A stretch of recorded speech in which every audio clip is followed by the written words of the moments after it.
quickly ingratiated himself into my world.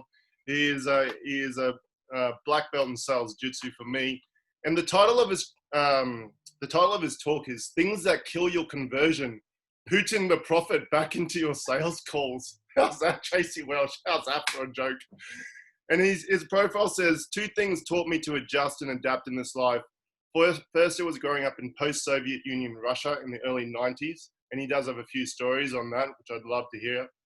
Second was moving to Canada, which is the complete opposite of post-Soviet Union Russia, and experiencing a complete culture shock.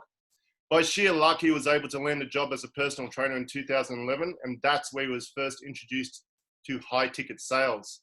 However, this is the kicker. For the past 9 years, he's been developing and refining a system which has seen him become the secret sales coach to some of the highest level fit pros go to when they want the calls to run the right way. This Soviet sales system, and we're talking about coaches with millions of dollars of turnover each year, has resulted in millions of dollars in their sales for them personally, him selling millions of dollars worth of packages and 10 times that for his consulting client. It is with great pleasure and pride that I introduce you to Yegor Adamovich, that Russian son of a bitch, coming to rock your sales calls. And this is a beautiful follow-on because Joey himself talked about how sales was so important in his internship. So I think this is a beautiful follow-on. So give him a warm welcome for Yegor. I appreciate it, guys. Well, what an intro, I got to say. I got to see that side mullet, Gary. I mean, dude, this will be amazing if that ever comes to fruition. I appreciate the opportunity, Dan, first of all, and Gary, for allowing me to speak. It's very humbling, just when I see the lineup of speakers especially. And I like what you did there, Dan, when you said, Gary, introduce this man, you found him. So if he screws it up, it's your fault, man. It's on you. So that's okay. Honestly, I really like sales, all the aspect of sales, whether it's fitness, whether it's business or anything else. I enjoy, and I'm privileged to do this for a living every single day. But what I really love to do is to coach others, especially fit pros, on sales, because there is such a big gap. There is such a big issue. A lot of you have come up through, if it's like me, through the corporate culture where it's push, push, push, push, pressure, pressure, pressure. We need to get that money today, now, immediately. And I hope I can give you guys a little bit of a fresh outlook on how the sales should be done. Certainly, it helped me a lot in my career. So let's get going, guys. I'm going to share my screen here because we only got an hour, and I love to talk. So let's rock and roll here. Gary, will you be my partner sometimes if I need to do a quick role play? Yeah, bro. Let's do this. It's Sunday. I love it. Bit of role play. Okay, beautiful. So there's really one sentence that hit it home for me when I first heard it a couple of years ago, and that sentence just alone, if you were to write that down and really understand it, not only understand it but use it, that would increase your conversion massively. And I'm not even exaggerating here. This is not one of those clickbait things. It really will help you. And Gary can certainly vouch for that. Now, in this sentence is very simple. And it goes like this: if you say it, they doubt it. Now, if they say it, it's true. I'm going to repeat that one more time. If you say it, they will doubt it. And if they say it, it's true. So let's dive a little bit deeper into that, because what this sentence really means is we as humans, we're very complex creatures, but in reality, because of the way the habits are ingrained in our brain, we're pretty simple. And there's certain things that we always will do the same way. For example, one of those things will be making decisions, right? So you guys, some of you have kids, I would imagine, right? So if you want your kid to do something, the easiest way to do it is make it so that they think it's their decision, right? It starts from when we're very, very young. So it's ingrained in our brain many, many times. I give you an example. I try to train my mom for years and years and years. And I would say, Mom, okay, so here's this approach, whatever. This may be a new diet. This may be a new fitness regimen that we would use. Gary, let me know if I'm yelling. No, you're When I good, like brother. to yell, I get louder and louder. So, and I would say, Mom, you need to do this. And she'd be like, yeah, whatever. I'm not doing it. Then literally 6 months after that, she would come to me and say, dude, I just watched Oprah and she said, this is the approach I need to do. And now she's doing it. What was the difference there really in two situations is one was my decision and me talking at her. It's me saying it. That's what you should do. And in the other instance, it was her making that decision and her coming up with the idea, even though it wasn't really. Still, Oprah said it. She had a lot of authority, but my mom perceives it as her idea. So today, I mean, this feature right there is the most important thing on any sales call and in any sales conversation, right? This is the black magic behind what makes everything tick, is making a person believe that this is their idea and to buy your package. Because if you say, buy my stuff, they'll be like, yeah, whatever, dude. But if through a series of questions, skilled questions, you get somebody to believe that this was their idea, they will buy. Does that make sense? So today, I'm going to try to do my very best to teach you guys some of those questions, to teach you guys my system, and lay it out as easily as possible, as simple as possible. And I use a lot of weird pictures. I don't know, I just found this one, it looked cool, so I just used it. I'm going to use a lot of them. Okay, so I'm going to set the agenda here real quick for you guys to understand what's going to happen today. There are 4 things I want to talk about. I want to hit home. Number 1 is the proper flow of the sales call. This is very, very important stuff because a sales call has to follow a certain agenda. You can't, I've heard people tell me, yeah, dude, I just wing it, you know? Okay, like how are you supposed to know if you wing it? How are you supposed to know what's working, what's not working? It's the same. I get on the phone with fitness people all the time. Fitness people meaning people who are trying to lose weight. And they tell me, yeah, I lost 30 pounds back in the day. And I say, how you did it? They will tell me, I don't know. That's the exact same reason why they're on the call with me, because whatever they did, they didn't understand. So they need to now understand it. I'm going to tell you the proper flow of the sales call first. Then secondly, we'll talk about 9, you like that, Gary, like that 9 deadly mistakes. There's clickbait right here. It is 9 deadly mistakes almost everyone makes. And you guys are going to die if you make those mistakes. Now, number 3, we'll talk about where this sale is really made. And for a lot of you guys, it won't be what you think, because a lot of people think the sale is made in the offer. The sale might be made in the objections. That's the most common understanding. Now, that's if you're trying to make a sale in the objections, it's already gone. It is long gone. So the idea here, I'm going to talk about the section of the script that most trainers I see struggle with because of fear, because of not understanding it properly. I'm going to give you some simple tools to fix those mistakes. Now, and the 4th one, of course, I'm going to touch on handling the objections, give you a simple plan. Honestly, guys, it's not as complex as some people make it out to be. And I think a lot of people are afraid because it really involves communicating with another human being on the other end of the line and being open. And that's a hard thing to do, right? It's like having difficult conversations is very hard. Now, Tim Ferriss said that the amount of success in life will be directly proportionate to the amount of comfort you have in the uncomfortable conversations. So it's the same thing for sales calls. It will get uncomfortable. And if you're not willing to go there, you won't be making those sales. Make sense?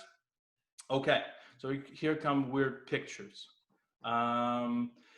Basically, the sales flow is extremely simple. There's really 5 sections. You can get way more complex if you want, but I think complexity just makes things too difficult to understand. So I'm going to go very, very simple here. Gary will appreciate some of the subtle things I've done here. Basically, there are 2 types of salespeople out there that I see. Now, some people really rely on scripts. Some people really rely on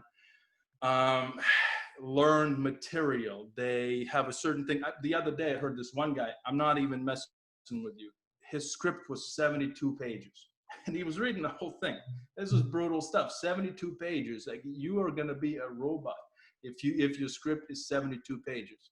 So people are going to hear right through all your bullshit. They're going to hear that you're reading it. I mean, you guys have a situation where a telemarketer calls you about furnace repair, new roof, whatever they call you about. You can hear it on the phone that they're reading the material. So that is not the salesperson you need to be. Now, there's a second type of salesperson, and this is more of a charismatic salesperson. A lot of times when I see fitness people, that's what they try to do, because you guys are very, very good at connecting with individuals. You're very, very good. You've been relying on charisma a lot to coach people, to meet people on the gym floor, just in your life. That's the type of person I normally see become a trainer. Now, either one is not great, because if you're a robot just relying on scripts, people will hear it. Now, if you're too charismatic, there's also a big problem, because then you have no flow. At the end of the conversation, what's going to happen is you're going to become everybody's friend, and you can't persuade a friend, because then you're too friendly, you've said too much, you've lost control of the call. Sometimes salespeople, as I see them, they'll have a call that's hour 45. This is brutal. Or a consultation. If your consultations run long all the time, you are relying too much on charisma and you don't have any structure. That's what I hear. So once the script has been mastered, your call should be 45, sometimes 30 minutes actually, if hour at the longest. So now the idea is, that's why I'm using the matrix here. It's not, I didn't just use random pictures here. It's supposed to make some sense. So Gary, let me know if it is. Here's the way I see it. The script, and a really, really good script, not the 72-page one, is that matrix behind a sales call, right? So this is a program that runs behind the scenes. And that's layer number one. And layer number two is your charisma, or your personality. And once you make those things connect, once you make those things match, just the same way you see it in here, you'll become unstoppable. And I've experienced it so many times, where you get in such a zone that script runs in the background. Now, there's many, many things that have to happen, have to take place. You have to run hundreds and hundreds and hundreds of sales calls, or thousands of conversations, in order for the script to become your second nature, but it can be done. Right? I hope this is making sense. Now, Gary, I need you to really appreciate this plug it into the matrix, going into Word Connect. I mean, this is some craftsmanship right there. So here's a simple layout of the sections of the sales call. Now, at first, every time you meet, and the blueprint is the same whether you do fitness or anything else, you need to connect with an individual, whether they're in front of you or they're on the other end of the line. And what I mean by that, it's not the connection has to be genuine. You have to understand and try to appreciate whoever it is in front of you, whoever it is on the other end of the phone. And it's much harder with online sales, because you don't get to see the person, and we're very quick to make judgments. Somebody, you don't know what people's situation is. You might call them and I don't know, something happened. Their baby is crying, or has been crying for a long time. And it's in the first few minutes where that individual will establish, first few seconds actually, whether they like you. That's very, very important, because if they don't like a person on the other end of the phone, they're not buying. Right? So you guys know the know, like, and trust factor. That's very typical. They can get to know you, or you can get to know them a little bit. Now, number two, they can like you, because likeness is something that's very, very interesting, because you can meet a person, like them right away. So there are a few hacks you can do to get a person to like you. Now, they won't trust you. Trust is built through authority. Trust is built through asking proper questions for them to understand that you are an authority. That's that rule. If you say it, they doubt it. If they say it, it's true. You can't just say, I am a billionaire, right? Or I have to be able to prove it by asking specific questions of that person, that they will think, wow, this guy really knows his stuff. He really knows his stuff. He's able to have a conversation with me, and maybe he is a billionaire. So they make that decision. You can't just come out and say it. So this is connect, very, very quick section. Now, number two is discover, and I'm not going to go too deep into that, because I have a full slide. I allotted a bunch of time to make sure we go deeply into this section specifically.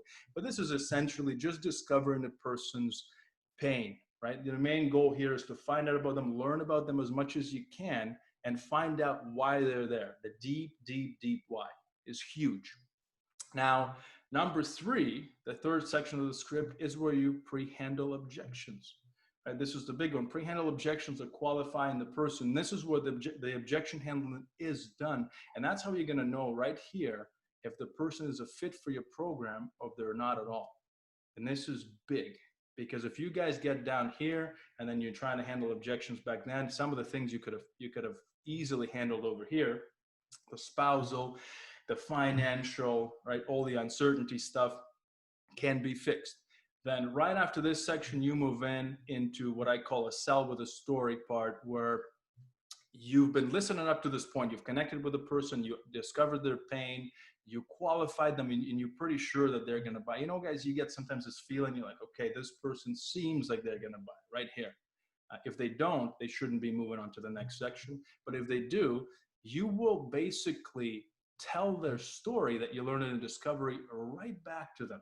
But you do it in such a way that, because you see, guys, everybody wants to be a superhero, right? We watch a superhero movie, we want to be in it, right? We want to be in that movie. So if you are carefully, you can craft a story about them that really is a beautiful summary of their life in the fitness space up to this point.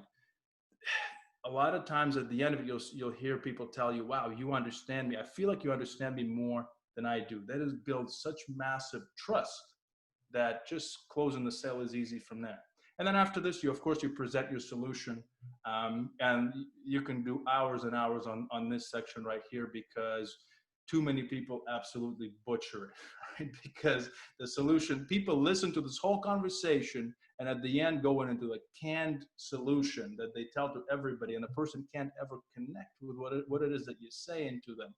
And at the end of the day, it's almost like two different conversations. You might as well just send them a link through a sales page and, sort of tried your luck there.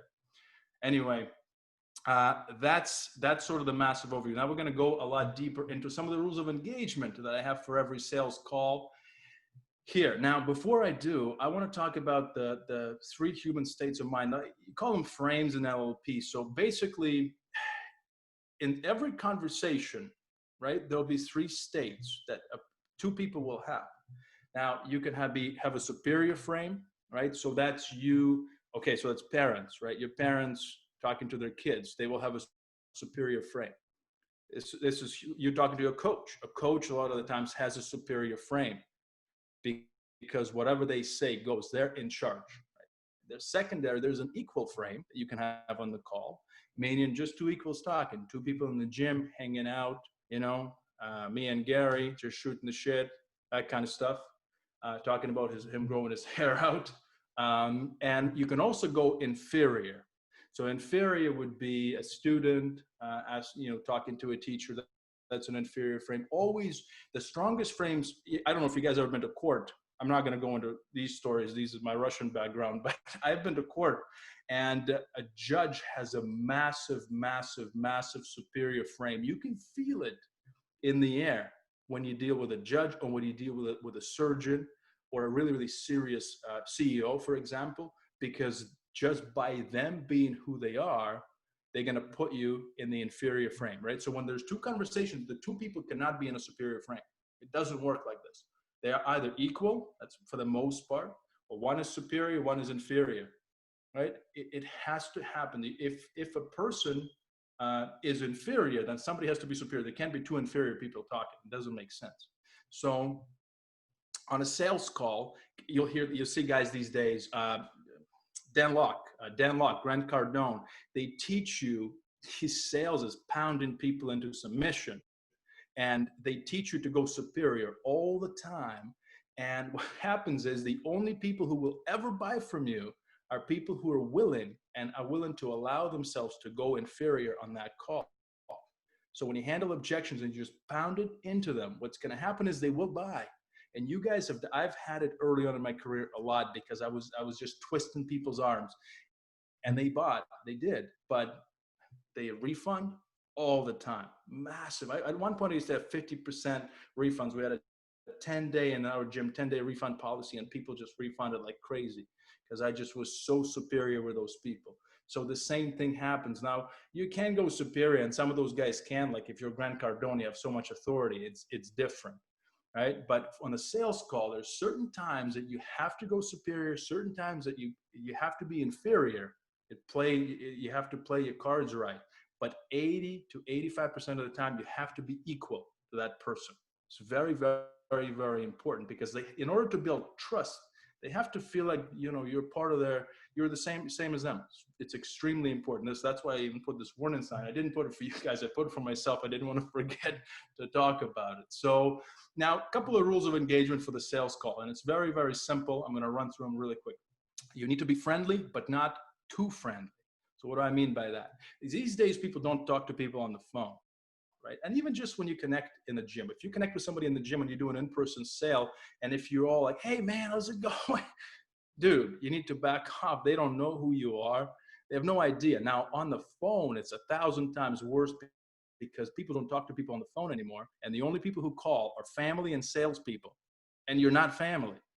So you automatically become a salesperson. So you need to be relaxed, have just relaxed tone, speak clearly, don't read, try not to read. Now at the beginning, if you're learning the script, it's okay, you can get away with it. If you're good at acting, right? Gary isn't, so he has to learn, but you need to speak very, very clearly because some people get nervous and they start to slow their words and they go very, very fast, which is why the next point is hearing just slow down. Just speak slower than you think. It's the same as kind of being on video. You just need to slow right down, breathe, and relax into it. Now, this next one, this is a couple of people might get the joke. This is from The Other Guys. You guys know the scene where they come to this guy's house and the guy says, it's Christina. You come to my house, you get my wife's name right. I don't know, maybe in Australia they don't watch that movie, but you need to get their name straight. And don't try to guess it either. This is a huge thing. I see people just guess it. Hey, is it my name, for example? It's difficult. So is it Yegor? No, dude. If you give it a go and you butcher it, it breaks rapport right away. This is the first step. I've butchered some names, so I know for sure. Easiest thing to do is I've seen your name. I'm terribly sorry. I don't know how to pronounce it. Will you help me out? And people will say, dude, I appreciate that because people butchered my name so many times. And I will say, well, and there you can go into an interesting conversation, say, well, did you thank your parents yet in a Christmas card for naming you that? And they'd always go, I had these hard conversations, all that stuff. And I would say, well, I need you to give me their number. I'll have a chat for you. All of a sudden it builds a very, very quick connection. And it's just something as simple as name. Then from there, you need to be genuinely curious. Just be very genuine. You need to know about that person. If you go into the conversation with a mindset, I'm going to sell to that person no matter what, you can't be curious. You will think about your next question all the time. If you're genuinely curious, like kids, why, and you just want to know about that person, it makes sales super simple. Then this next one is huge, is using trust-based language. And what I mean by that, instead of the words like now, today, are you willing to buy today? Would you do this now? Instead, because that's what salespeople use, and by now, 2020 has been overused. Use trust-based language, saying things like might, possibly, would it possibly be okay? Would it be okay with you for us to move on to the price? People would say absolutely. Would it be all right if we booked an appointment? Would it be all right with you if we booked an appointment a couple of weeks from now for me to check in on how you're doing? Absolutely. Instead, hey, let's book a time and give them a freaking option close. You want to do Wednesday at 5 or Thursday at 7, right? Like, this is the time to go equal, because if you go superior in there and don't give people a choice, they'll make that decision because they feel pressure. But at the end of the day, they're not going to buy. By the way, my whole sales approach is based on lowering, or I shouldn't even say lowering or eliminating sales pressure in the conversation and making it nice and easy. At the end of the conversation, the person should tell you, dude, thanks for not making this a sales call. This was great. This was a sales call. But the feeling they should get is two people had a conversation. You made the right decision for them. They made the right decision for them to go with you. It's a win-win situation. There should not be winners or losers. There are two winners. If there's winners or losers, you're not doing something right.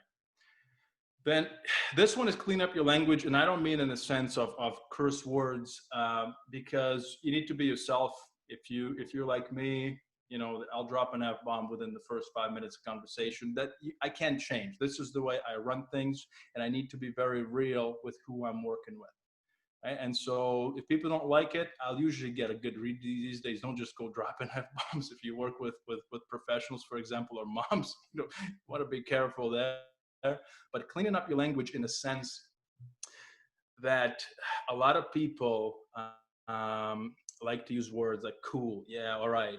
So a person is going to be speaking, and at the end, people go, okay, simple example here. A person says, well, listen, I haven't even taken a picture of myself in 5 years because I just hate the way I look. And a salesperson goes, cool. It just keeps going. Dude, this is not cool. If there's one person, you need to clean up your language, read some books. It's very, very important because you need to sound intelligent. People like intelligent people, have a wide vocabulary of different words, to make sure that you can also navigate different conversations. Whether you're speaking with a 20-year-old or you're speaking with somebody who's 60-year-old, former lawyer. Those are different conversations. Then next one is you need to speak 5 to 10% of the time. This is simple.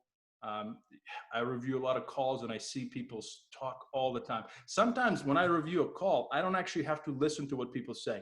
I will see the bar, the sort of the that represents the conversation. Let's say it's 60 minutes, and I'll just click randomly in a bunch of spots. And if all I hear is a salesperson, I know it's not going to be a sale because they're just yapping. Right? So shut up and listen. And this one is very important. Pause before and after they speak. Pausing is so huge. Some people take a long time to form a sentence. They will say, you'll ask them a question. So how has your weight affected you? And they would say, they'll pause and they'll say, well, I don't know. And they're thinking. And a salesperson is going to be, well, let me ask you a different question.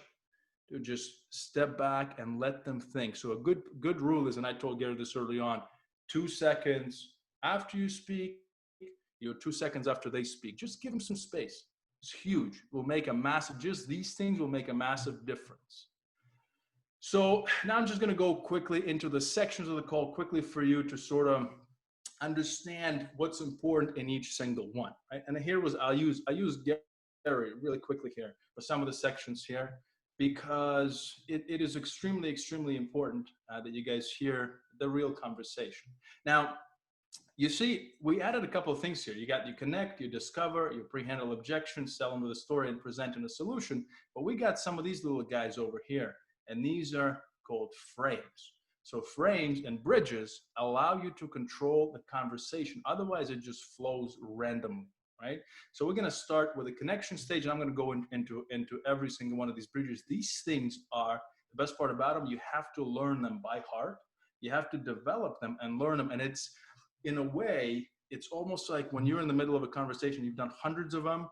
Once you hear a cue from them, even though it's different every time, you'll go into the bridge. You'll go into the frame. You'll go into the transition. Those things are going to be so automatic. That way you'll control the calls. You'll know roughly, okay, I've been in discovery for 50 minutes. I got to their pain. Boom, I need to set the 2.0 transition, right? So, Gary, why don't we just go really simple? Let's say it's a sales call, and you call a prospect. You're going to be the prospect. I'm going to be the coach. And I just give you a very, very simple introduction to the call that I do 99% of the time. It's almost word for word, right? So we'll go into the rings. Ring, ring, ring, ring. Hello. Hello, is this Gary? Yes, it is. Hi, Gary. My name is Yegor, and I'm calling from DLD Nation. How are you doing today? Good, thanks, mate. How are you? I'm doing great. Thank you for asking. Now, Gary, I just want to double check. Were you expecting my call today? I was. I've set myself some quiet time, locked myself away in the house, and I'm good to go. Beautiful. Now, another thing real quick here. Do we still have about 30 to 45 minutes to chat today? Yeah, that should be fine. Awesome. Awesome. Gary, where are you located? I did not recognize the area code when I saw it. Well, I'm in this little town called Melbourne. All right. All right. It's quite a little town, I would say. Now, you're born and raised in Melbourne, or did you move there? No, I'm from country Queensland originally. Got it. And if you don't mind me asking, what made you move? If you saw my original town, you'd want to move Gotcha, to. right? And so from there on, what I would say is, God, awesome, Gary. Now listen, I want to make sure we stick to the time here. Do you have a pen and paper, some to write with, some to write on possibly? Yeah, Right? absolutely. He gets Absolutely. it. I'd say, awesome, let's rock and roll. And then I would set the frame. But before I go into it, I'll just break it down real quick. The very, very important questions here, you want to have your tonality. You want to just be relaxed into it. You want to introduce yourself. You want to pronounce their name. This was nice and easy. If I didn't know, I would ask how his name is. Then the important thing there is to say, were you expecting my call? Dude, I could not tell how many people I call who are sleeping. I mean, they forget, people's life get busy. And then after that, I always set a secondary question is, do you still have 30 to 45 minutes for us to chat? It's very important to ask that because people, again, some people will say, yes, boom, they don't. So you may need to reschedule or you may need to break your call in two parts. That's up to you. I'm not going to go into that today. And right after that, what you would do, thank you, Gary, by the way, you would set the frame. And the frame is the agenda for the call. I did that earlier with you guys where I said, here's what we're going to talk about today in this presentation. Now for the frame, and this is being recorded, so you guys can listen after.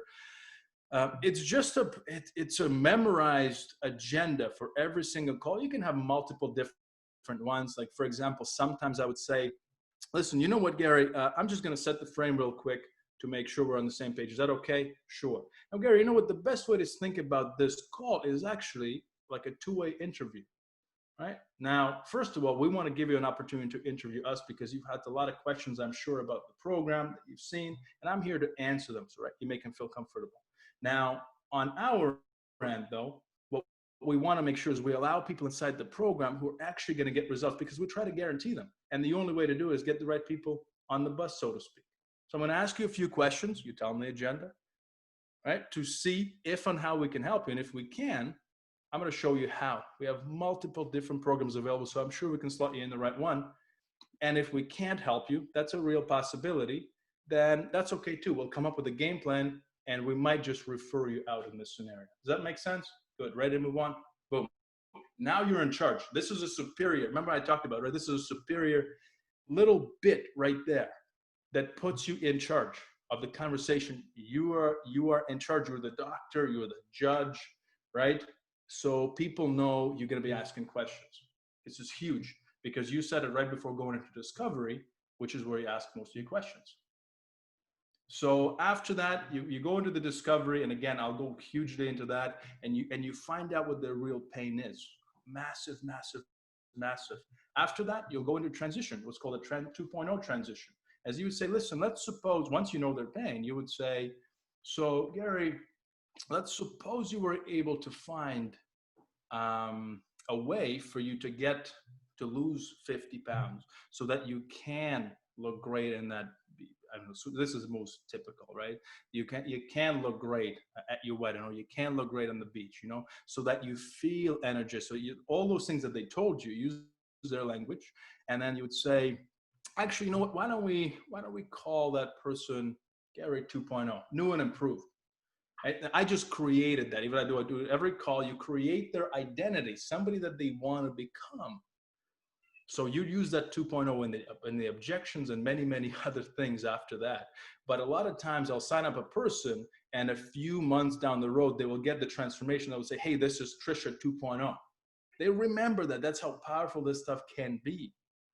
You have that transition, then you go into the qualifying the person, or pre-handling objections. That's where the stuff is done, because after they've described their perfect version to you, you can say, listen, I mean, I don't want to bullshit you here. The important thing is that we can see who you want to become. Now that version, that 2.0 version, is going to be very hard to achieve. Now, what my most successful clients see, or my most successful clients have, is these three qualities, right? Or there's three things that my most successful clients have that make them successful. So now I'm going to go over them with you one by one. Now, number one is those people are action takers, right? They take action. They don't think about it, right? They don't start Monday. You see what you're doing, right? This is what they're going to tell you at the end.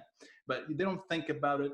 They don't just sit on it. They don't talk to multiple people. They take action because that's what it takes to be fit. That's what it's going to take to become that 2.0 version. Now, number two, those people are coachable and they follow instructions. That's you prime in them and you get into the coaching frame, right? They follow instructions, blah, blah, blah. Now, number three, they have a great support system, right? Great support system in their family. They have, whether their partner or husband or boyfriend or their family are on board. Now, is your family on board? Yes. Is your husband, is your boyfriend, is your wife supportive of your decision? Do they know you're on the call? It's a different story if they don't. You need to dig into it right there. Are they hiding that? This is huge. So you see husband objection, wife objection can be overcome right there and then. Because they say, yeah, that's support. Now, I have to ask you a bit of an invasive question, a personal question. Is that okay? Yes. Now, let's say, Gary, you were able to find the solution to help you get to that 2.0 version today. Would you need to get permission from your partner before pulling the trigger on the program? And Gary would say, no, dude, that's okay. I make my own decisions. Or, yes, you know what? I am actually. And that's perfectly normal. We make decisions together with my partner. Okay. So this is a different conversation. At this point, you can invite the partner on the call if they're right there, or reschedule, or go ahead forward knowing that they will have to speak to their partner. It's okay. Don't be afraid. Most people need to have that conversation. It's not absolute dead sale if there's a partner involved. I'll show you how to pre-frame people though later on. And then right after that, you say, listen, I understand where you're at. I understand what's working, what's not working for you. This is another recap, bridge. It's all in my mind. I've said it so many times. And Gary, by the way, after that, I can give you a little thing where I can just write down the most common bridges I use, so you guys can use them as well if you want. And in your recap bridge, you say, listen, I understand what's working, what's not working for you. So is it okay if I do a quick sort of a summary of what we talked about so far? Because you need to show people that you've been listening. You haven't been just sitting there. And then you tell them a beautiful story that now you have to take notes on the call. I don't. I try to keep it in my mind. That's how I remember people. There's a certain compartments that I use, a certain system that I didn't develop. I was just born with it, that I'm able to remember a person without taking any notes. You guys should take notes, or most of you. If you can not take notes, it's great, because that way you're engaged in the conversation. I like to be engaged inside the conversation. Just take a few notes. But the way you tell the recap story is not like, okay, well, Gary, you came to me because you want to lose 10 pounds and you don't feel good about yourself. Is that right?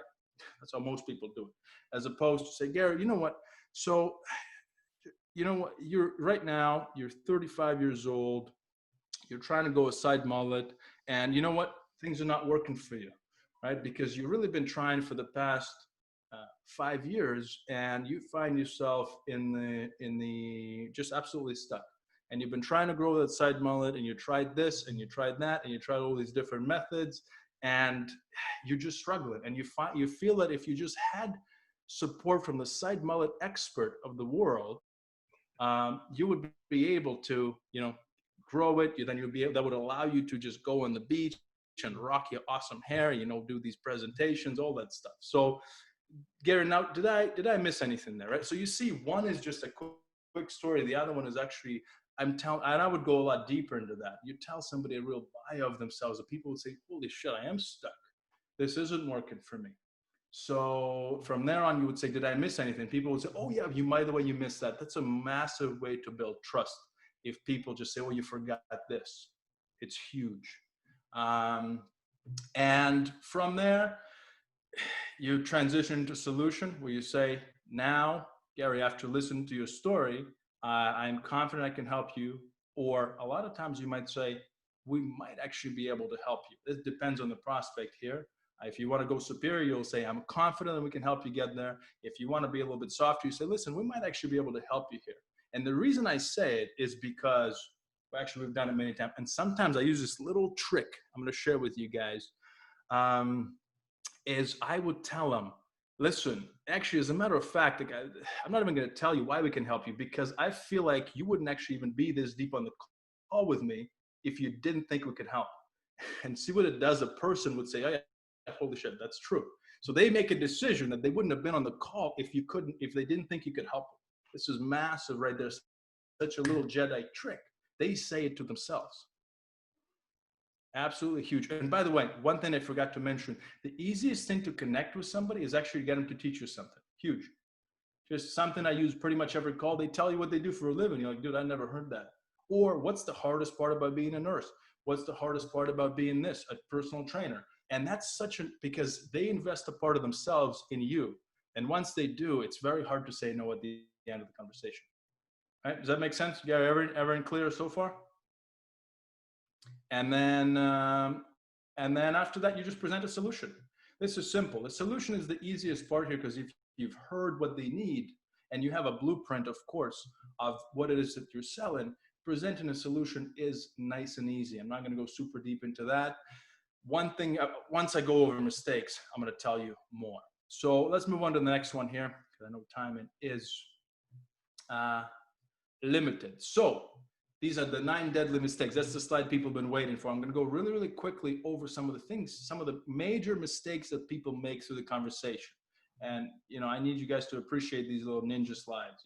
These are little ninja things that will kill you, right? Especially this one, throwing a star. So number 1, people set the wrong intention before the call. If you set the intention of connecting with the person, you'll make a connection. If you sell the intention of closing somebody, which is the worst thing you can ever do as a person. Imagine being on the end of, oh, you've been closed, right? This is the worst. Enrollment is the words you want to start using, but intention for the call has to be set. I want to learn about this person, whether I make a sale or not, it doesn't matter. The way my mentor says it is high intention, low attachment. So don't be attached to the outcome of the call. It doesn't matter. You'll close more sales. It's like a guy he hasn't dated somebody for a long time, goes to the bar. You can smell it. He's desperate, right? Absolutely desperate, unless he has a nice side mullet. That way, it's never a problem, right? Very important. Now, second mistakes I see is using me too in connection stage. Connection stage is not about saying, oh yeah, me too, me too. Oh yeah, my sister also lives in Melbourne. Oh yeah, me too, I did this. It's just going to come across salesy and cheesy. You can use the me too in a much more tactful way. I'm not going to go into it today. Now, the next mistake I see is people don't set the frame. They don't set the intention of what the call is going to be. So at the end of the day, they just go right into it. And they're like, hey, is this Dan? Yeah. Hey, Dan, nice to meet you. All right, Dan. So can you tell me what put you on the call? Dude, you haven't set the frame. You haven't done anything. You haven't built any rapport. You just go straight into it. It's a big mistake. Now, number 3, this is huge right there, is coaching. While people tell you, they say, well, yeah, I've tried keto in the past. And instead of saying, well, did that work for you? People go, oh, yeah, man. Well, keto, the most important part about keto is being able to do this, and this, and this, and this, and this. This is terrible stuff. You will take away from the pain. It puts focus on you, and you're actually going to be talking so much that at the end of the day, you're going to give people so much info that they'll say, well, I don't need this idiot. You already told me everything for free. This is huge. Man, these ones are killers. Absolutely. Okay, cool. And how we're going to do a little role play here, Gary. So he gets off his phone and starts paying attention to his Russian brother over here. All right, Gary, you ready? Unmute yourself, old man. So here's the deal. I need you to just tell me any story. Just start telling. So you can just keep making it up. But let's pretend that I ask him a question. Well, Gary, can you tell me what is not working in your health and fitness right now? What's not working for my health and fitness right now? Yeah. I just feel old, right? I feel old. My body's sore, and yeah. Like this guy Dan Henderson. I got more than I can, more fat on my stomach than I know what to do with, and I don't like it. Know what you mean? Yeah. Know what you mean? Yeah. Okay. right? So this interrupting constant, like just mute yourself if you have to. When somebody's telling a story and you go, yeah, oh yeah, yeah, yeah, okay, yeah, I got you, cool, yeah, I understand. It just, you constantly doing this stuff is going to ruin it. A person will go, you'll ask such a deep question and then they'll start opening up and you go, okay, oh yeah, okay, yeah, I got you, I got you. It just stops their train of thought. And a lot of, I've heard it on calls where a person asks a very difficult question and the prospect goes into it. And then they say, yeah, okay, okay, yeah, I got you. I understand. Oh, yeah, yeah, for sure. And the prospect just loses their train of thought. Huge, huge, huge, huge. Then this one, I call the AK-47 offer, is when you present a solution, people just pretty much pull out their AK-47 and just start blasting. Right? It's like, oh yeah, well, so I can help you, and here's why. Listen, you're gonna get a private, you're gonna get a program, you're gonna get a custom program, you're gonna get a solution, you'll get your nutrition and my fitness pal, and all that stuff is gonna keep working for you. It will work, right? And this is just so desperate in the offers where you actually want to slow down and listen to people's reaction, what they're saying, what they're doing. So you guys notice yourself on your own conversations and sales calls because you get nervous, you start to just blast in it, you speed up. You just go, because you just want to get it out. We as trainers don't want to actually be in that difficult conversation. We don't want it to be heavy, so we just want to go right through it. The next one is making assumptions. Is, to me, making assumptions in the discovery phase. Don't ever think that you know what those people are going through. Don't ever think that you know what they want. There is a way when you're more advanced, you can make a guess and that'll save you a lot of time and that'll build a lot of authority. But if you miss, if you say, oh yeah, I know what you mean. So you're trying to do this. Let's say you're talking to somebody and they say like they weigh, I don't know, 300 pounds. You don't know that their goal is to lose weight. They have to say it. If you say it for them and you lead them down the line of questioning that they need to lose weight and they don't, there's a different, like you'll lose a sale. You'll never make it, because you made that massive assumption. Now, after that, huge thing I see also is no temp check. People don't, the temp check is a thing that you do after you present your solution. So after you say, listen, I can help you and here's what our program looks like, most people go right into the price. Now you need to take a step back and ask them, listen, now, based on everything you told me, Gary, and based on my description of the program here, Gary, I just have a question. Do you even feel like this program might possibly help you get where you're trying to go? And they would say yes. And you would say, well, why is that? And they would sell your program right back to you, right there. And they would talk themselves into that sale. Most people skip that step and they just go straight from the program into price. But what if a person, ask yourself, in between this conversation, this is the end of the program and the start of the price, what if they don't understand something and have questions and actually don't think that you can help them? What if this program sounded terrible? And you just go into price and then try to handle objections? Doesn't make any sense. You have to ask them, right before this conversation, you obviously had an idea of what this program is going to be like. Does this program kind of sound like it might help you even? Don't be like, oh, is this something, the program that you feel now? Sorry, is this a solution that you need now? Not good language, because it's pressure language. Might possibly, remember that from the beginning. Then complexity means uncertainty. This is very simple. If you make things extremely complex, you sound uncertain, they will be uncertain. It's how you're being on the call. If you're making things too complex in terms of your program, people who know their stuff make things simple.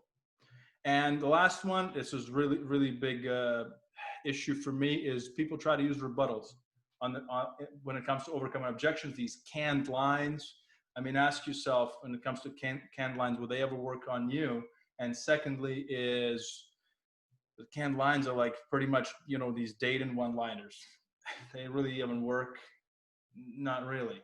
So every once in a while they will. Feel, felt, found. You guys all been taught. I know how you feel. Many people felt the same way. People know it so well these days that once they smell it and once they know what you're trying to do, it's over. Moving on to the next one. So quickly, I'm going to talk about the discovery section. Extremely important. Again, I want you guys to appreciate this little drawing that I found online, because the interesting thing here is how I kind of see the flow of the discovery section. So you want to find out about them. And the way I see it is going down in layers, layer after layer after layer, digging deep into the core of their pain. So that is the whole purpose of it, is asking skilled questions. And there's 3 different levels of questions that you can ask. And I'll give you a sample sales flow later on. Now, the levels of questions are like this. Number 1 for me is a surface-based level questions that will help you sort of get down here. It's more of a asking people about their background, the what questions, the how questions. How much do you weigh? What are the specifics? How long have you weighed? How long have you felt this way? Blah, blah, blah, blah, blah, blah, blah, blah, blah. This is getting the baseline, get to know the person, generally being curious. I'm going back to what I said earlier, seeing if you guys are paying attention.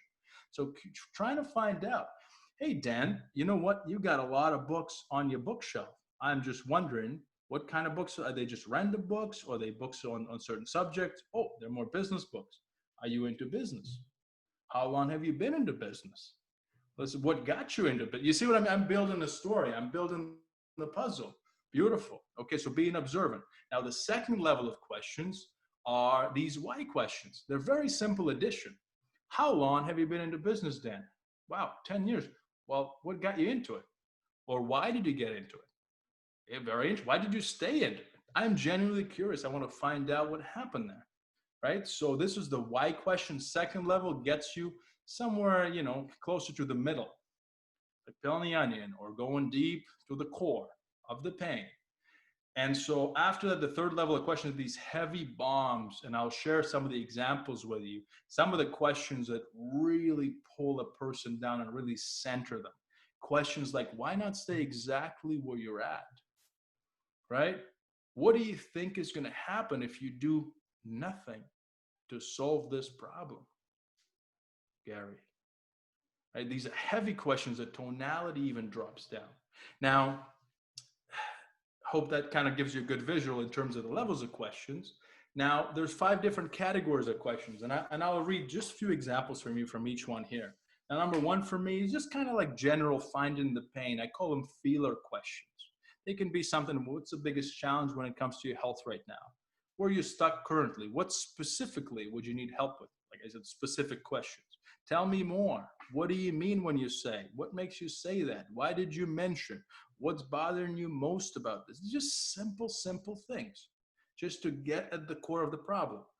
Now, very, very similar to my background questions. It's just getting specifics. How much do you weigh? How long has it been a problem? What have you done to address this? Have you ever had a coach in the past?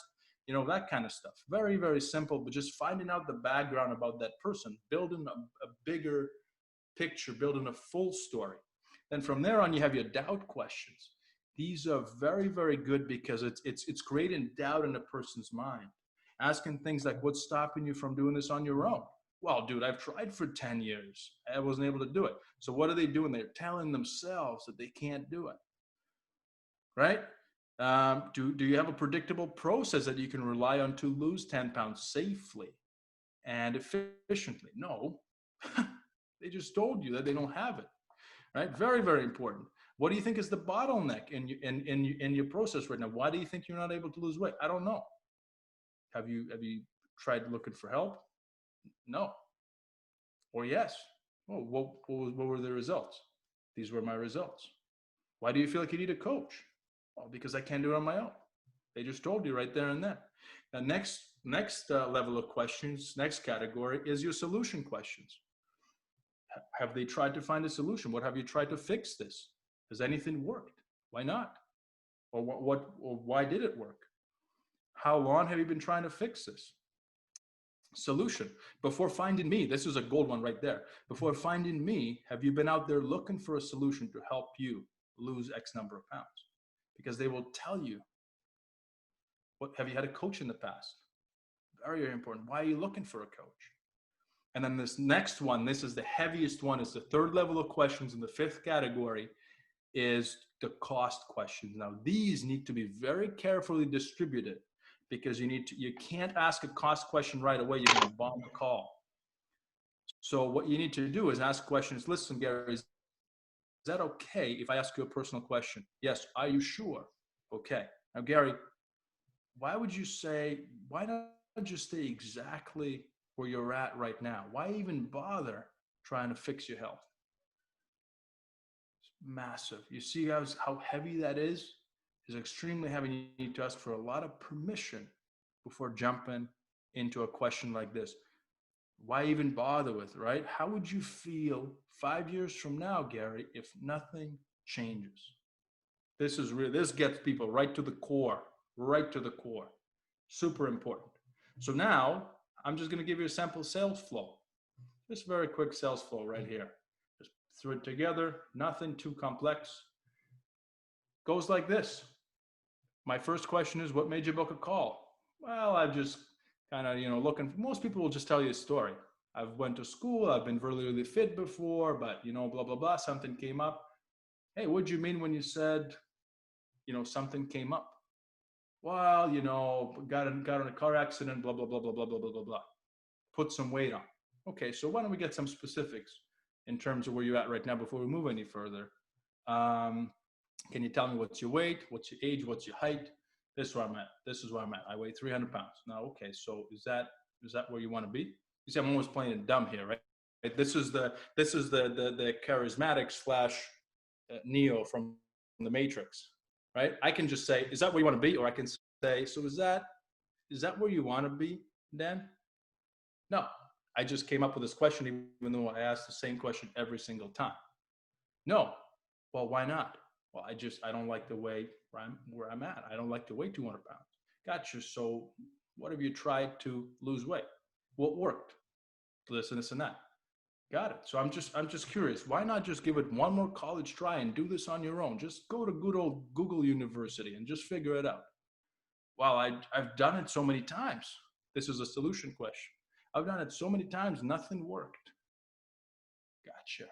So why do you want to do this now then? Well, because if I stay there any longer, I feel like I'm gonna, I don't know, they're gonna have to do this liposuction surgery or whatever. Might affect my health. Gotcha. Right. So what do you think happens if you do have to have the surgery? Or what do you have happens if you develop type 2 diabetes from this, if they told you that? Right. You see how deep you can go from this question all the way down to this stuff. But it has to be done in stages. Most people just go like robots, right? For example, I can say, hey, Gary, like, what do you want to do? I want to lose 20 pounds. So think, Gary, in your opinion, what do you think is the most probable, almost certain future for you if you don't lose the weight? Gary's going to say, I don't know, nothing probably, right? But if you go through this series of questions and you feel the weight is going down, you're getting deeper into that core, and you ask a question like, Gary, why not just stay exactly where you're at right now? Why bother losing the weight? You're going to get a real answer. Does that make sense? Okay. Do I still have a few minutes, guys? I know I'm going just a couple over here. Oh, you go for it, Yegor. Beautiful. So I'm just close at the end here anyway. So just want to give a couple words on objections here, guys. Now, this is the most commonly misunderstood thing that I see. I know Gary's appreciating the little drawing here. So here's how most people see what objections are. They see this is the prospect, this huge T-Rex, and this is themselves, just thinking about that they're probably dead. Because they think that the prospect is out there to get them. They want to battle, they want to fight. Where in reality, if you look at objections from a standpoint of objections are pretty much limited beliefs. Is just the way a person thinks about the sales process. They think about their health. Some people think that they need to think about it. Well, that's just a limited belief. Well, you need to ask them, why do you think they need to think about it? A lot of times, here's the deal. I cannot tell you how many times I had a sales conversation where a person says, well, yeah, absolutely. You know what? I just need to think about it. And I would say, listen, that's okay. I totally appreciate it. This makes sense to me. Now, what are you going to think about? I'm just curious. And the person will go, I don't know. I don't know why I said that. I don't even know why I need to think about it. And they just buy right there and then. It's like me walking to a store trying to buy jeans.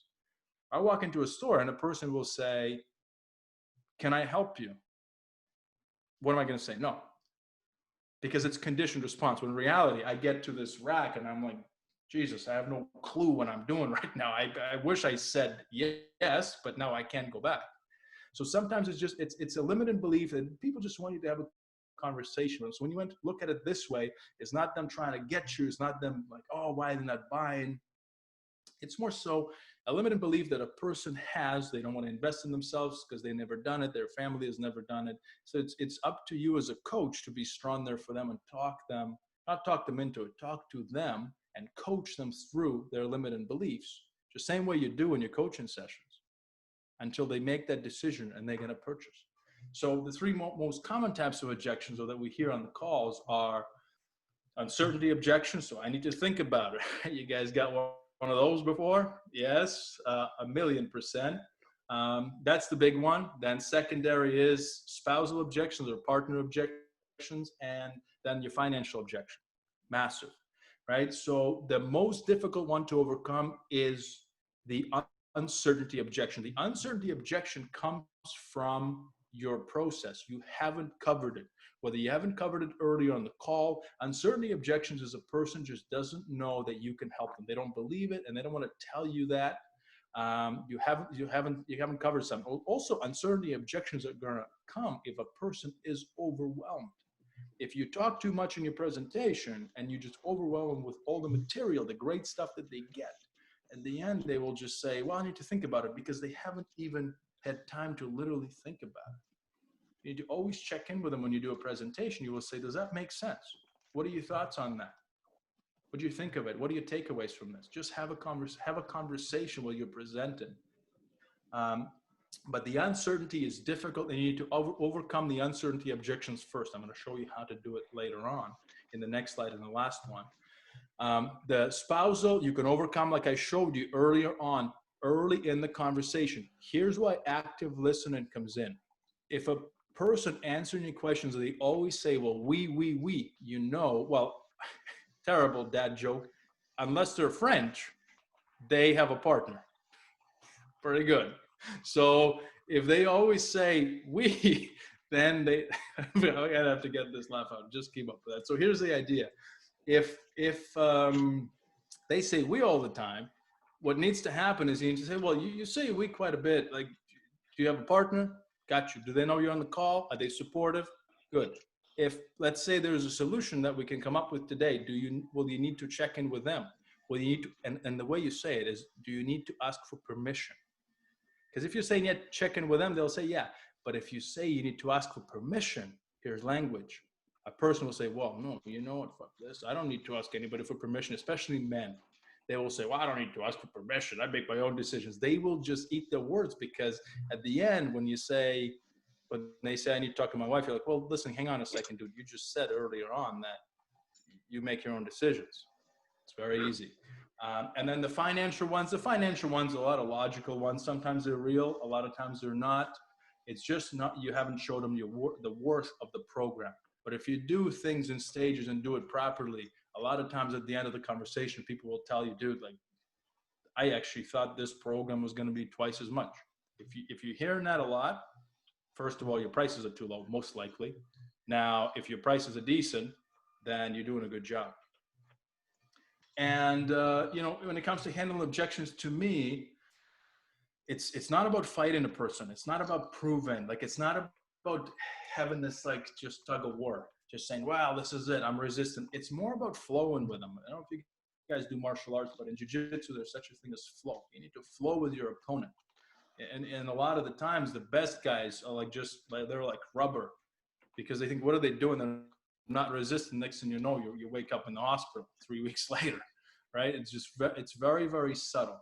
So you don't ever battle a person. You understand and appreciate where they are.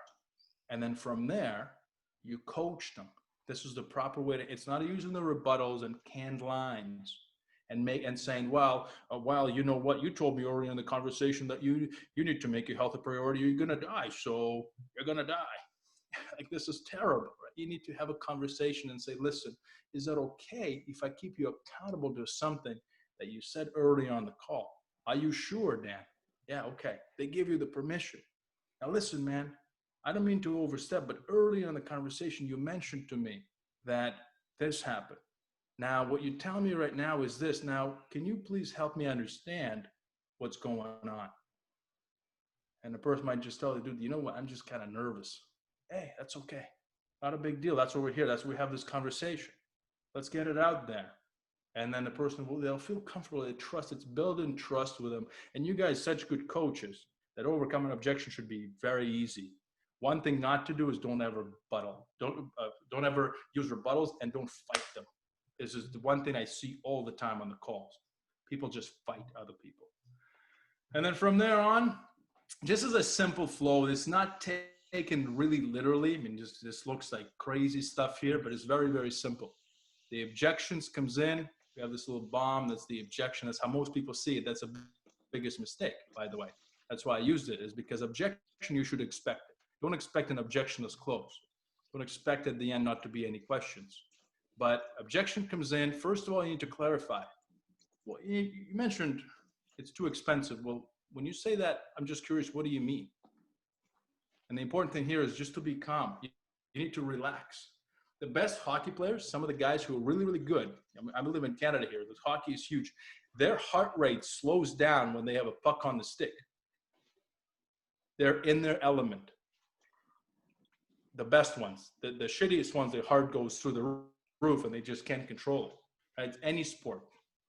Some of the good quarterbacks, right? I don't know if you guys do rugby, but in American football, the good quarterback, they get the ball and everything slows down. They see the field clearly. You need to do the same with objections. You're now quarterback. Hey, it's too much money. Listen, I understand and appreciate what you mean. This makes sense to me. Now, I'm just curious. What do you mean by that? Oh, just, you know what? It's more than I thought it was going to be. Beautiful. How much do you think it was going to be? Oh, well, I didn't have the number. Well, just roughly, though. I thought it was going to be, $300 a month. Perfect. Now you have some real number to work with. Yeah, right? So from there on, you can have a conversation and you go in and you realign and isolate what I call. So, and to say, listen, so 300 is a little bit more than you thought. That's okay. That's not a problem. Now, other than that, other than the money, is there anything else that's keeping you from being less than 100% certain then this is the right thing to do and now is the right time? No. Are you sure? This double tie, very powerful. They'll say, no, I'm certain. It's just the money. Gotcha. So what you're telling me, your partner's on board. You're ready to do this. If only you had the money, you'll be able to do it. Beautiful. So now you're in the money objection here. You went through the whole thing. They gave you the money. You go in. You need to get specifics. And they already said that they thought it was going to be $300 a month. Now maybe you're $450. Gotcha. So listen. In some cases, there's certain things we might be able to do in terms of the finance. We might be able to move things around. Now, in order for us to do this, you have to be open. We have to be on the same page. So knowing that, and knowing the fact that we're willing to work with you, are you open to having an open and honest conversation about where you're at financially with me today? And they will say, if they say no, you don't have trust. You missed out something. If they say no, it's an opportunity for a coach. You say, listen, okay, I understand. What makes you say that? And then they'll say, well, I don't know if I trust you as much. Say, listen, man, we've been on the phone. We've been on the phone here for an hour at this point, right? You've been very open with me. I really appreciate that. So if I may challenge you though for a second, you mentioned to me this and this and this was very important to you. Now, when I'm trying to come up with a solution here for you, I see some resistance. That tells me a couple of things, right? Whether you haven't been honest with me, which I don't think it's the case, or you have a little bit of fear. So which is it? You give them the two roads, right? This is typical. Don't let them tell you, oh, this is the problem. Just give them two ways. And most of the time it's going to be fear. I don't know if I'm comfortable. That's okay, man. That's normal. It happens all the time. But the only way for you to get over that fear is actually to do it. So I'm going to ask you again, would you be open to have an open, honest conversation about your finances? Yeah, sure. And then you dig into their finances, right? How much money do you have available to you? Do you have enough to make the first payment? Credit, all that stuff. You go right deep into it. So very rarely going to have to go super deep. Most people say, yeah, I am. Okay. So what do you got? Now, a lot of times what people will say, if it's too expensive, you'll say, listen, you can use this bit where you say, totally understand it. It makes sense. Now, one of my mentors always says is it's not about resources. It's about resourcefulness. That's what makes people really successful in any space.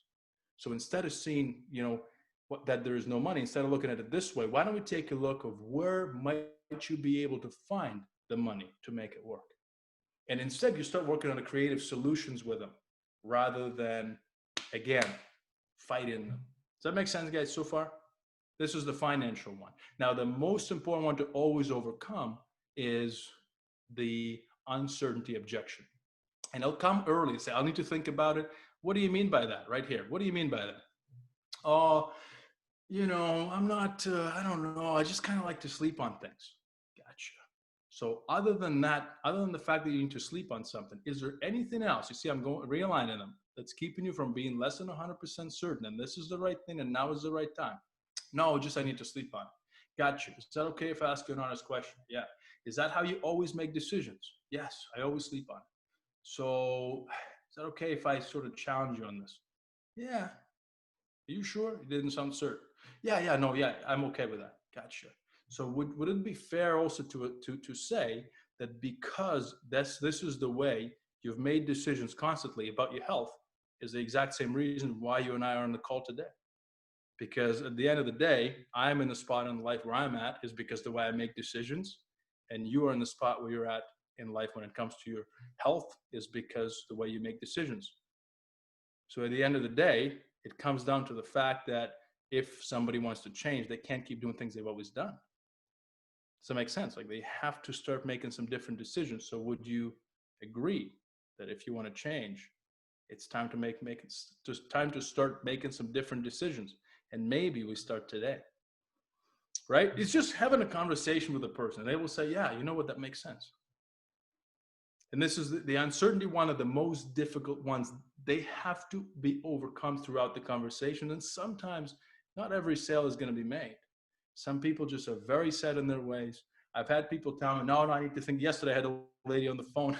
She said it was too expensive. I covered that. She said she needed to think about it. I covered that. She then came with a husband at the point where I said to her, okay, so there's a husband now. And I was in such a flow that I was like, dude, what else? Next thing she was going to say that her house is on fire because there's nothing else. And that person, she never bought it in the end because there's some people that they're never going to buy. It's just the way it works. There's a certain percentage, Dan and Gary might know the number, but I think it's something like 40% of people will almost like never buy from you no matter how much they see you stuff. So sometimes you get somebody on the phone, you have no chance. And then last one is the partner objection. Once you get that, you go through it and you isolate it. You make sure that it's the last one. And when it comes to the partner, if you haven't overcome it on the call, I always will ask. So when it comes to your partner, is that it's one of two ways. Is this asking for permission or a courtesy move of just saying, hey, I want to do this. I've done it, but I just always check with my partner. Yes. If it's a courtesy move, you can get a deposit because there's no reason why you shouldn't get a deposit. Say, listen, no problem. What most people do in this situation, we just take a refundable deposit. That way we can start the process. If you said she was going to say yes anyway, and we just move on. Is that okay with you? If they say no, they're bullshitting. If they say yes, you're good. You got a sale. They just need to check. They just need to literally tell their partner that they're doing it. And if it's a permission thing, you need to coach them. So when you said it's a permission thing, there's really three ways we can go. Now, your wife will pretty much is going to say, divorce you and say no, right? Like get out of the house, or she's going to say yes. Now, which one is she most likely to do? He'll say, kind of a combination of both. So it's a little bit of both things, right? So maybe she kind of maybe will need to think about it and do this and do that. Okay, so it sounds like most likely is going to be a no. He'll be like, yeah, gotcha. So what if, I'm just curious, I want to ask you an honest question here, at the risk of offending you here, but I have to be honest. What if your wife says no? Are you willing to allow somebody else and put her in this unfair position to make that decision for your health? Because what I've seen in the past, that's a surefire way to have a big problem in the relationship, is letting somebody else makes those decisions, right? And just being honest with them, just having a conversation. It's not putting them on the spot. I'm not trying to be combative. I'm just saying, listen, are you willing to allow somebody else to make the decision for your health? Like, I think this has been a pattern for you for so long. I think now it's time to make that decision. But if they say, well, my wife is probably going to say yes, I just kind of want to really double check. Again, give them two ways. Say, listen, man, I totally appreciate it. I want to go and let you talk to your wife. Now, you can do it two ways. You can say, hey, I just met a guy on the internet and he wants $2,000. How do you think that's going to go for you? Probably not well. And second, you can say, listen, honey, here's what I've been struggling. I want to be honest with you. And I've struggled with my weight for so long. I really need help. And I found this guy who has a solution. Here's his website. Here's his app, blah, blah, blah, blah, blah. Here's how he's going to help you now. I need you to support me in this. Would you be on board with me and help me make this decision? Now, which guy has higher chance of success? They will say, well, the second guy. So which guy are you going to be? Good. And you can let them talk. They feel comfortable. And you can just listen to their stuff. A person who is actually going to talk to their partner, you'll hear it in their voice. And a person who is not, you'll know right away. In this case, you can just openly challenge them and say, listen, I just have a question for you. Are you actually going to talk to your spouse, or is it just something that you're telling me because you don't want to disappoint me? And you'll be surprised how many times people will tell you, yeah, I'm actually not going to talk to my spouse at all. I was just trying to get off the phone. It's too expensive. It's too expensive. Boom, you go right into the money objection, right? Crazy flow chart. I don't even understand it myself. Anyway, guys, I'm wrapping up here. One more thing to leave you guys. Hey, you didn't think I was going to do a rugby slide? Of course I was. Doing for you guys, for crazy Aussies.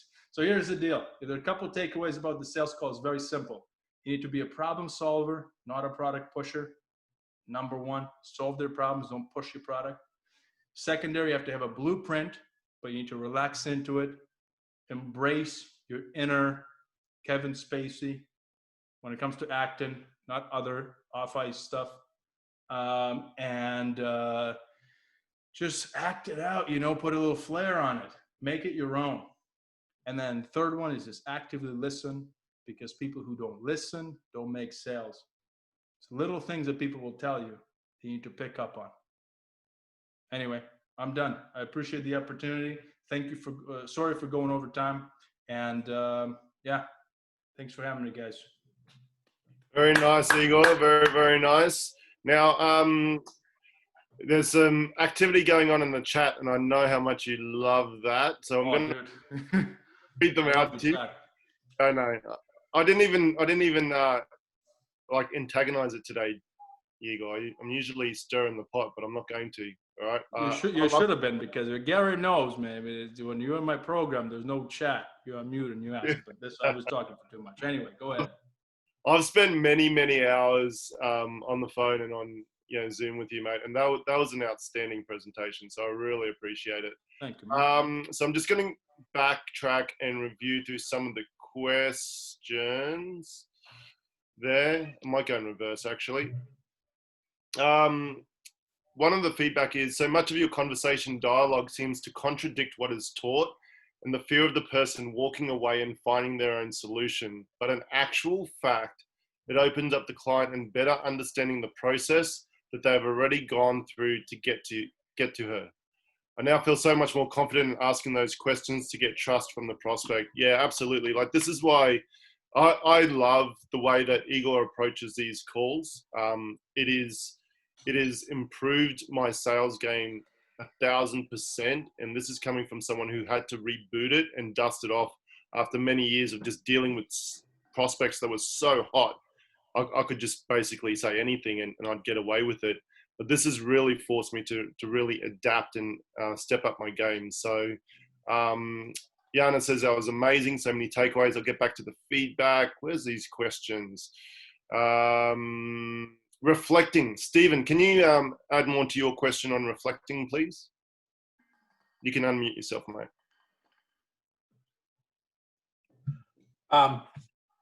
Gee, Gary, that goes back to Joe Worthington.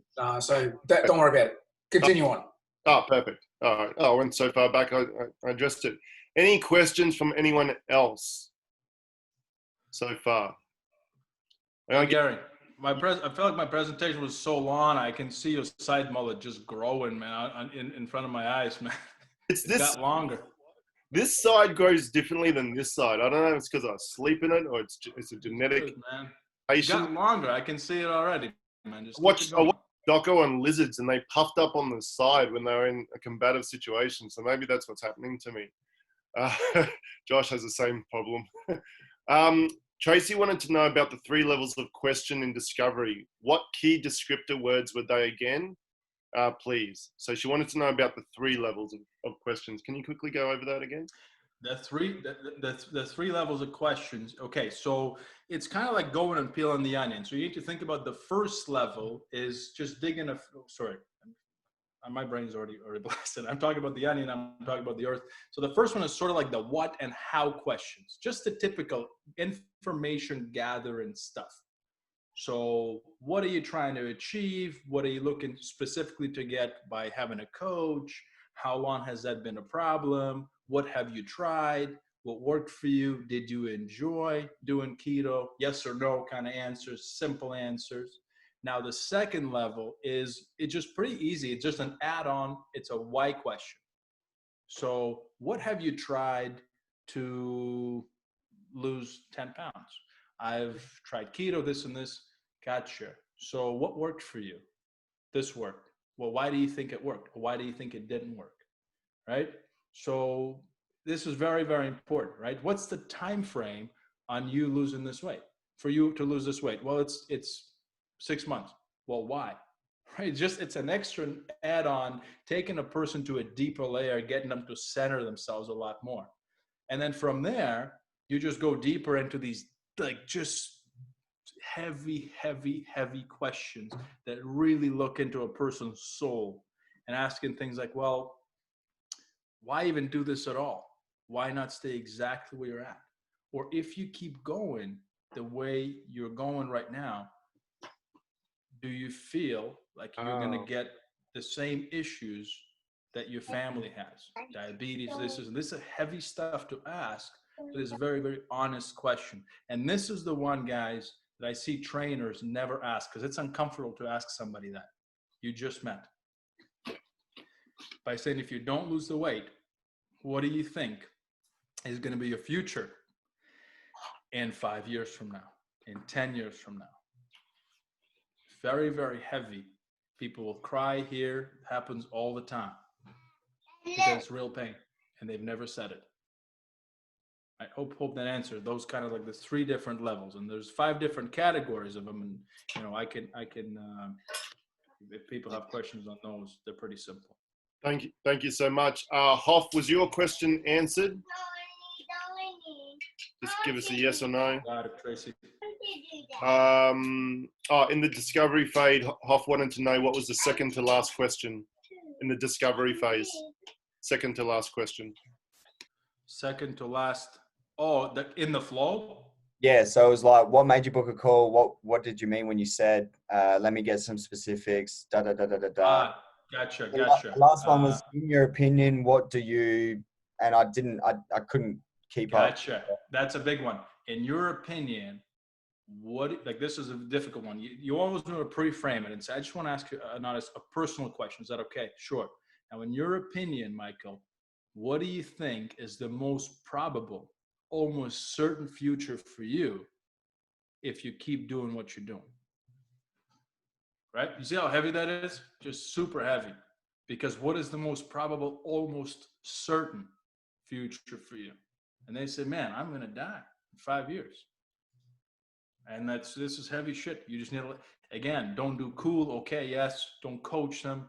Don't make it easier for them. Just let them sit in the pain, because everybody in their life always helps, says, it's okay. You just get a couple pounds you need to lose. It's okay.